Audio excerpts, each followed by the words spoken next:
Episode 9, The Teacher's Hidden Past. They think I'm new here. Fresh face, neat skirts, tidy whiteboard. Ms. Dawson, the calm English teacher who brings donuts on quiz days and talks too much about commas. But Claire Dawson isn't my real name. I came to this town because my old one chewed me up and spit me out. And if the truth catches me here, I'll lose everything all over again. It started years ago, in another classroom, another town. I was young enough to still think I knew better than rules. 27, teaching seniors, long hours under flickering lights. And then there was him, a student, 18, technically an adult, brilliant and lonely. He made me laugh. He looked at me like I was more than just another teacher with red ink on her hands. I told myself 1,000 lies. He's grown. He understands. It's different. But it wasn't different. It was wrong. We kept it secret. The coffee dates, the afternoons that stretched too long. Secrets always feel safe until someone else sees them. And someone did. I wasn't arrested. No mugshot, no headlines. Just a closed-door meeting, a resignation letter shoved across a desk, and the warning, leave quietly. Don't come back. The sheriff in that town made it clear.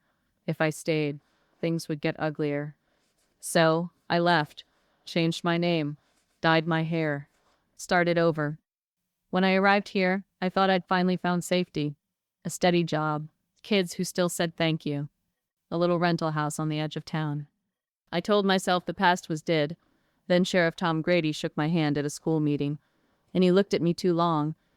Later, in the hallway, he leaned close and said, "We're glad to have you here." His tone made it clear.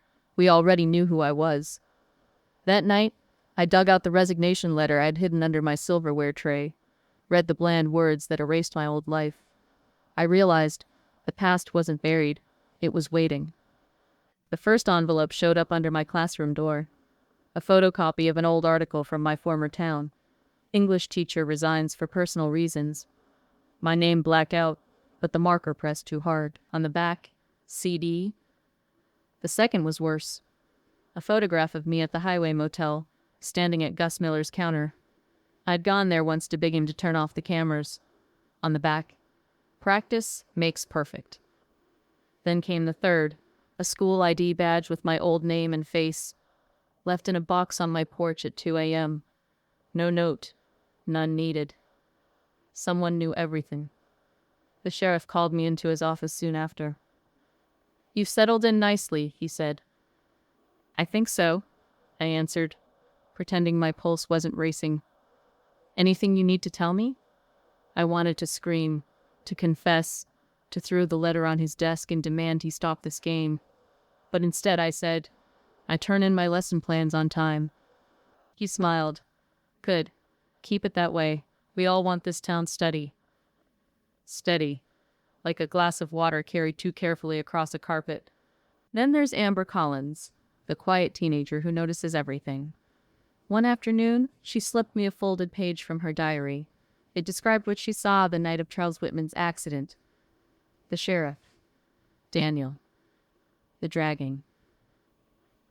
At the bottom, she'd written, "We remember you too." I asked her what she meant. She only said, "Careful whose cameras you ask to stop." Then she walked away. Last week, the school hosted a community forum about safety. Terrence filled the auditorium. The mayor talked about accountability. Sheriff Tom talked about rumors and trust. Then David Blake stood up. He asked if the school really vets its teachers. He didn't say my name. He didn't have to. I stood anyway. We do background checks. We ask for letters. We follow the rules. "Letters can lie," someone muttered. "So can people," I said. There was nervous laughter. But the sheriff was watching me, eyes sharp, reminding me to stay steady. After the forum, I found another envelope under my door. Inside was a grainy screenshot from a traffic camera on Highway 9. 3 cars, 3 figures, the night of the crash. Typed at the bottom, not the sheriff, not Gus, not the pastor. Try again.